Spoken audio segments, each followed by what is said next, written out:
Well, as you might have heard, there was something of a game on Tuesday night. England and Colombia.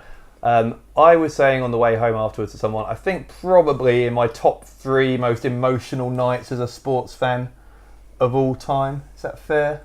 Yeah, I'd put it's it up there. Yeah, absolutely. It's up there. Absolutely. We're going to talk about the game as a whole and England's performance, but right now let's just talk specifically about the penalty shootout and the fact that England won it.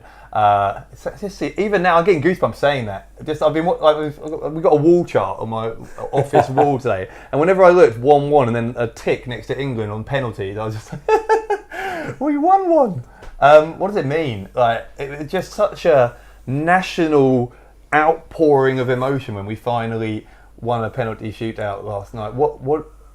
How much will this mean to England as a football team and to the fans of the national team going forward? Even if we go out in the quarterfinals now, that hoodoo that's been removed from us is a massive weight off our shoulders as a country, isn't it?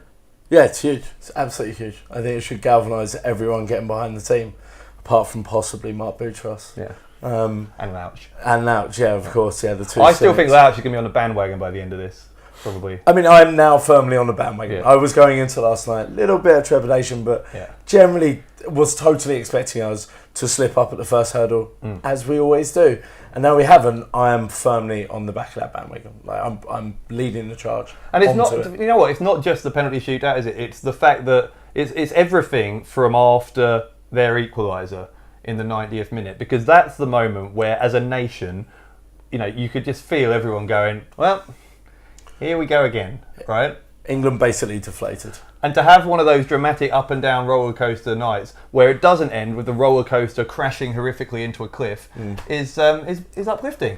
I think it's really important that we didn't just win like a dull 1-0 versus Colombia. I think having to go through all those tests and that sort of thing, it would do us a lot more good. I mean, it gives us those players an immense boost. I mean, thinking about the players that were for Euro 2012 was just Henderson and probably Ashley Young, and they were part of a losing penalty shootout, so it's good for them, even though Henderson missed. But I think that the belief that team will have and that the country that will have, I think it's going to be amazing, really. In terms of the players who scored, I want to talk particularly about Marcus Rashford, because as Marcus Rashford was stepping up for that second one, I was just thinking, of all things, I was just like, please God, if someone's going to miss one, don't let it be Marcus Rashford, because this could ruin the boy's career at a very young age. It really could, because the nation was at that point where it's getting behind, and now you get like get a really good Pizza Hut advert. Yeah, I was going to say, but you know, Gareth Southgate. That's what, until now, maybe that's what people remembered him for. Wow, right? It is. That's the lay people. I mean, yeah, but that's what we're talking about. That's the majority of the country is lay people. Not everyone's a massive, you know, full-time football fan 52 weeks a year, are they? And so Marcus Rashford would have been above all. I mean, it's true of everyone, but above all else, at the age of 20, to be that guy would have been horrendous. I was really pleased for him. Yeah, I was really happy as well with Henderson. Although he missed, I was quite happy with him volunteering to go third. It's always the most important penalty. And that takes a lot of guts, especially because he looked very tired by the end of the game. But yeah, you're right. To turn it around from that last minute, I mean, we were so deflated. I mean, we pretty much heard the cheer from Wales and Scotland in North London when their goal went in the 93rd minute. But then to turn that around, so that, you know, obviously the first half of extra time, Jesus, and then to turn that around but then to turn it around from missing the first penalty as well. So we pretty much had to turn it around from like almost like 99% losing positions twice.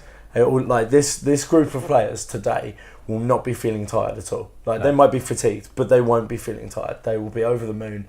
And if anything, Gareth Southgate, I think, will have to be calming them down to focus on the next one rather than trying to get their confidence back up. And we'll talk more about Colombia as well, but also just briefly the provocation, right? So there's been times in the past when England have been perhaps naive, have fallen for the provocation. Wayne Rooney would have been sent off in 5 minutes. I mean, you talk about Wayne Rooney in 2006, you talk about David Beckham in 98. Yeah. All of those things that have been problems and key factors in us going out on these dramatic World Cup or Euros nights before didn't happen this time. And that's another sort of reason to think this is a different era now. Agreed. And to be honest, we started playing them at their own game. I mean, the thing I really liked was every time that Kane got the ball, just turned his back on the defender and just invited the foul just to take the pressure off. And like that shows a level of maturity beyond his years, but also that England is showing maturity and really sort of catching up in the gamesmanship of the rest of the world. All right, now whistle's just gone, so we'll stop there. But let us know where you think this ranks in your time as an England fan. Whether you've been an England fan for 50 years, 5 years, whatever it is. That moment where England win a World Cup penalty shootout. Where does that rank for you, and what do you think that means in terms of, psychologically, in terms of England's chances for the rest of this World Cup and going on into the next decade or so as a national team? Big night for England. We're going to keep talking about it here on Armchair Fancast.